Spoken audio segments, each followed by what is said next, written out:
Now, Mama drop a bit of an analysis before I'm the bet sure the evidence what you have at stake this year. Moti, that you say that you abe someone the baby an ebonism or some common or some common positively. And I say this because in the social media space, yeah, behind politics, yeah, behind economy, it is mostly one manner. They say all manner of things, sometimes even negative. You know, what to all the trends. I'm not wanting to delve into issues of that sort, but Moti, if we talk about positive vibes, it is all about development for Africa, development for Ghana. Let's say Piobia Otumo sacrifice more for the people. It has to do with Nipa Ninyama Oye, Ninyama Waye Wabasan. Dr. Yaw Osei Adutwum Zinkomobi. Nkomono Dino and Komokrope, but it had a global impact.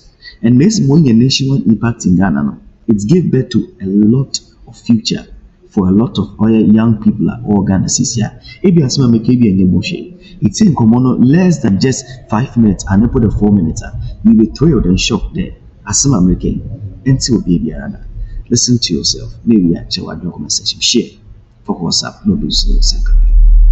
Came to California, visited one of my schools. He was amazed that a Ghanaian could go to America and build schools there. At that time, about 200 workers who were working for me. And he asked me, would you consider coming back to Ghana to help me change the education system? And the response was, yes, I will consider. But it was not easy. I grew up very poor in Ghana, and I was in America having the American dream. 200 workers working for me, a black man in America, and it was a good life. Then somebody is saying, come. So I met with a mentor of mine who happens to be a former congressman. I asked him, should I go to Ghana? Should I stay in America? And he said, yeah, I'll tell you one thing. You've done fantastically well in America, but America can do without you. But maybe your country cannot do without you. He spoke to my heart. I was ready to come. I went home and told my wife, we are going back to Ghana. He said, going back to Ghana after 26 years? Are you serious? Yes, we are going. And long story short, I found myself in Ghana.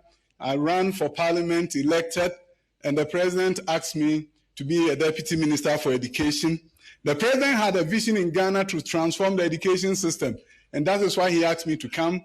He said high school should be free, and people were saying, how? It's impossible. He said it was possible. He handed the responsibility to us. The reason I'm bringing this up is this. When you have a determined president, everything is possible. And that is why when I look at the curricular framework and the work that you are doing here, I was excited to have been invited. You see, in education, there are three things that you have to do in order to transform it and make education relevant to the fortunes of your country. You have to look at access. You have to look at the quality of the education system, and you have to look at relevance of the education system. Every aspect of this is being tackled in this country, just like we are doing in Ghana. So when my president began the free senior high school, and people said it was not going to be possible, they were right when they said, you don't have the buildings. But because he was determined, we had to borrow from America and got a strategy that enabled us in 1 year to increase enrollment by 150,000 without building a new school block. And that is what a determined president allowed you to do. The political risk was huge, but he said, go ahead with your knowledge, support your minister, get it done. And we got it done. And we introduced a double track system in Ghana. And as I said, got 150,000 students to go to school. Then we have to look at curricular reform just like you are doing. It seems like Ghana and Kenya are twins. And I've come here to realize that most of the things you are doing, we're also doing. And as I talk about access, you've done fantastically well. I look at your numbers, it's amazing. Then you are looking at quality through the reform of your curriculum. You see, the olden days where the teacher expected you to just memorize facts to him or her and you are the best student, it doesn't pertain anymore. If you do that, you are not going to change your country. Yeah, they will memorize it to you, but they walk into that company and the CEO is not expecting them to memorize and they fumble. The Brookings Institution recently did a study and it said that we, the developing countries, if we have to catch up with the rest of the world, the developed nation, is going to take 120 years. And they recommended that the countries that are going to do well are not the ones who are going to wait till they finish access and look at quality and then relevance. They said the countries that are going to do well are the ones that will tackle the issues of access, quality, and relevance at the same time. And that is what they call leapfrogging inequality. You can look at the book, Leapfrogging Inequality. Kenya is on the right track to leapfrog inequality. And based on what I've seen and what we are doing, it's not going to take you 120 years. It's going to take you shorter than that. The Asian tigers that we talk about, it didn't take them that long because they did everything concurrently. In South Korea, at the time of independence, Ghana had more money than them, and probably Kenya also had more money than them. How did they do better than us? They did it concurrently. As the economy was improving, they were investing heavily in education. And out of that, they were able to catch up with developed nations. Our GDP in Ghana, gross domestic per capita, was higher than South Korea. Recently, South Koreans came to Ghana with a group of investors, their Exim Bank, and they were going to give Ghana a loan. They showed us 3 graphs at the Ministry of Education. The first graph was the GDP of Ghana per capita compared with that of South Korea in 1960. Ghana was way ahead of them. They showed us the second graph, which actually looked at where we are now. Per capita income of Ghana and South Korea, and of course, they are way ahead of us. And they asked us the question, I was the chair of the meeting. They said, why do you guys think we are now better than you? And of course, I was scratching my head in shame. Somebody comes to your country and asks you, why am I better than you? And then they showed us the final graph. The final graph was a gross tertiary enrollment ratio of South Korea and Ghana compared. That is, if you take the youth between 18 to 23, how many of them are in some kind of tertiary education, whether it's nursing, teaching, any other thing at the tertiary level? Ghana was 16.19% and South Korea is 93.6%. So they said, this is why we are here to give you a loan so that you can build a university. And I promised myself that the next 60 years, I don't want my grandson to sit in a meeting like that.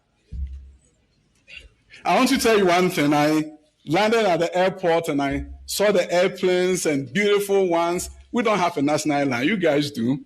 And you said it's the pride of Africa. And truly you are the pride of Africa. Because it really made me proud to see that another African country has all these airlines. But also what occurred to me was that if I look at the example of Brazil, the Embraer aircraft, it was a university that partnered with MIT and invented it. So my challenge, and I met with my colleague, the Secretary for Education, I said, Mr. Secretary for Education, when can we create aerospace academies for students in primary 1 all the way to high school? Because that is what is done in America. When I was building schools, we are not waiting for the students to get to the university for them to understand aeronautical sciences. There are schools from KG to high school focused on aeronautical sciences, tapping talents of students who are interested in this field across the country. And when we do that in Kenya, you will just not fly airlines, but you are going to have children who will be excited about transforming this country to do through the aerospace industry. And your children are going to build the airplanes that you'll be flying. And I tell you, I know what I'm talking about because in America, it will take me about 50% of my effort in the classroom as a mathematics teacher to get the student to pay attention to me. I go to Ghana, I walk into the classroom, the student will stand up for me, and they will not sit until I tell them to sit. The children of Africa are ready to learn. And if we don't get them to be the best in the world, it's not their fault, it's our fault. And that is why I want all stakeholders to rally behind your great president. His vision is clear, and I'm not saying it as a politician, I'm saying it as an education expert, as someone who has a PhD in education policy and administration from University of Southern California, and somebody who has built schools in the US, that there's something great about what we have embarked upon. There will be challenges. But don't allow the challenges to stop the vision. I know the time is limited, but I'll tell you one story. when we started free senior high school in Ghana, and we started with a double track. And the president promised Ghanaians that 5 to 7 years I will eliminate it. You see, when the president speaks, it's a law unto us. So we have to go and say, how are you going to do it? And then we got an innovative idea which says we have a dedicated source of funding from the government through taxes for school infrastructure development. So why don't we project what the revenue will give us in 10 years' time and look at what the Americans do when they are building schools. When a city in America is building schools, they don't wait for the money to trickle in every year. They borrow against a dedicated source of funding, use that to build the schools today, and then wait and pay it down. So we look at the source of funding for education, for school infrastructure, and we realize that if we borrow 40% of the revenue that will come to us in 10 years' time, it will give us $1.5 billion. And we did it. So if $1.5 billion wouldn't have come from the World Bank, they wouldn't have given it to us. But that money was sitting in Ghana. And when the president was fiercely determined that he needed to do something, all of a sudden ideas came and were able to generate 1.5 billion in Ghana. And as I speak with you, we are building schools everywhere.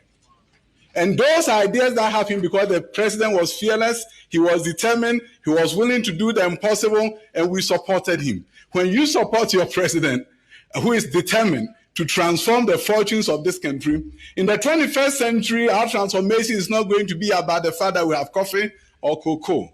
It's going to be about the fact that we have created creative minds around the country. For those of you who are not in education, I don't want to bore you with education jargons, but there's something called the Bloom's taxonomy. And now we have the new Bloom's taxonomy. The highest level of learning is when children create something, and not when they memorize facts. So when you look at the new Bloom's taxonomy, instead of telling the children in your classroom to talk about the effects of pollution and what causes pollution, those are good at the basic level, comprehension level. But you want your kids to be the best in the world, you are going to ask them to create a city without pollution. And that is where the ideas will come to the... That is where great ideas will come. And that is what your curriculum promises. And I want to be able to come back here maybe 20 years' time and see your aerospace high school and where children are actually designing something unique and profound. Because if you wait till the university for them to know aerospace, you are late. Other countries are not doing. This curriculum promises you that. I'm excited to be here and also to tell your president and your nation that Ghana is ready to partner.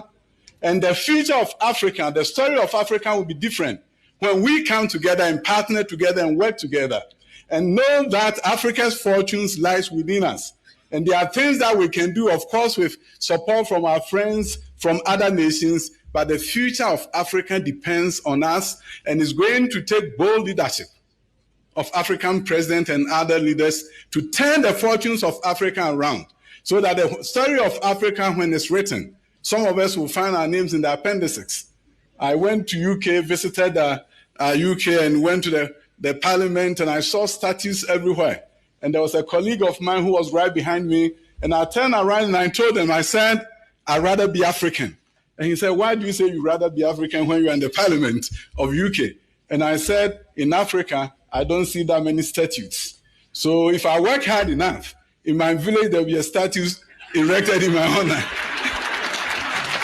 So when all of us work together and work hard together, it's not just going to be the story of our illustrious president. It's also going to be that under his tenure, under his watch, all of us came together, forgot about our differences, and put the Kenyan child in the center of our focus and our target, and we did everything possible to transform Kenya. And that is what the story should be.